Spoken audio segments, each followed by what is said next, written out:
around the world. And I'm going to tie it back into how you identify cohorts. You do research, development, insight so that the company can benefit in some way. And I want to explore more about how you go ahead and do that. Is this in the goals of solving something or finding something to solve? When we talk about opportunities, designing strategies, it really does depend on who the client is, because the way they phrase this discovery challenge can impact what you go discover. For example, think about Dollar Shave Club. The internet has allowed Dollar Shave Club, practically a really dumb idea if you really think about it. Right? I'm going to get a bunch of men to subscribe to Blades on the internet. But if we were consultants and we went to, say, Walgreens and said, Walgreens, every time a customer comes in the door, why don't you instead present to them an offer to get Blades shipped to them? Walgreens, from their position, would be like, what the hell are you talking about? Like, I want the customer to stay in my store, not to stay home. You know what I'm saying? Right. Like, it would have never worked for them, right? Insight could have never been something that they would have benefited. But if you were Gillette, P&G, and you were asking the question, how do my male customers buy products? In that discovery, you would have discovered that there is an opportunity to ship a product to them. And then there would have been this whole idea of, what does Dollar Shave Club look like in that iteration? So my question's around, when you define the problem or think to go solve, how do you define like the angle or the perspective that you're taking? Or how wide or broad do you make that? Yeah, as narrow as possible. I know that sounds crazy, Yeah. but we believe that defining the question as narrowly as possible actually enables you to go deeper with that audience on that topic. But it also counterintuitively usually leads you to discover other things about that audience and about that space. Whenever we start a project, people tell us a lot that nonfiction's work feels different than other research companies, that it hits in a different way. And inside the company, we say that like 80 to 90% of that is because we start in a different place. We start with something all the time called a burning question. And that burning question is what is the spirit of the whole research project. Because once it starts, you do whatever it takes to answer that burning question about that audience. And we look for two qualities in a burning question. The first is, do we all agree that we don't know what the answer is today? The second thing is, now that we all agree that we don't know the answer to this already, and it's something we need to go explore, if we were to know the answer, is it something that would change the business? And so, Tam, we were talking about like what is an insight a little bit in our last conversation.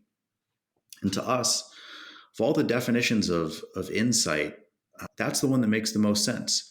Is it something you don't already know, but now that you know it, it changes how you would approach the organization in some way. Maybe it's the marketing, maybe it's the product, maybe it's the audience.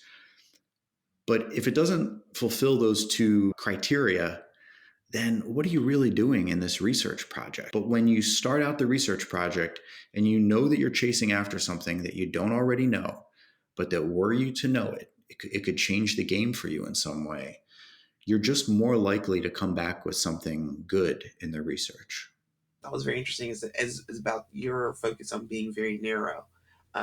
One of the things I think I struggle with is that I'll go into a client situation and they're like, well, I have $1 billion idea because it's going to apply to like all these 100,000 different personalities. And I'm like, Right. that's actually, I think that's not true because, only a percentage of those people are going to buy those products. And so I'm wondering if you could illuminate a little bit more about the importance of having that narrow, kind of very specifically defined focus. It's huge to us. And we actually, this sounds obnoxious. I don't have a less obnoxious way of saying it, but we turn down a lot of work that doesn't have a specific enough question.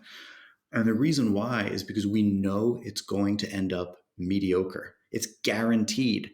If your question is, hey, we want to understand Gen Z, it's like, Gen Z, it's tens of millions of people. Like, what are you studying? Or like we need to understand the African American buyer. Like, what the African American buyer? What that's there's no that's not a thing. That's not a monolithic essentialist thing. Like that audience that you're describing, it doesn't describe a group of people who think the same way or buy the same way.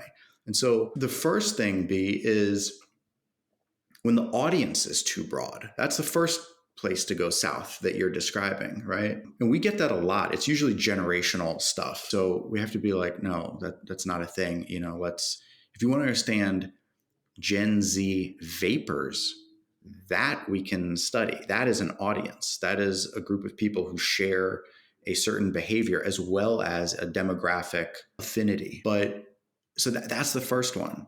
Then the second one is you describe something where the activity is too vague.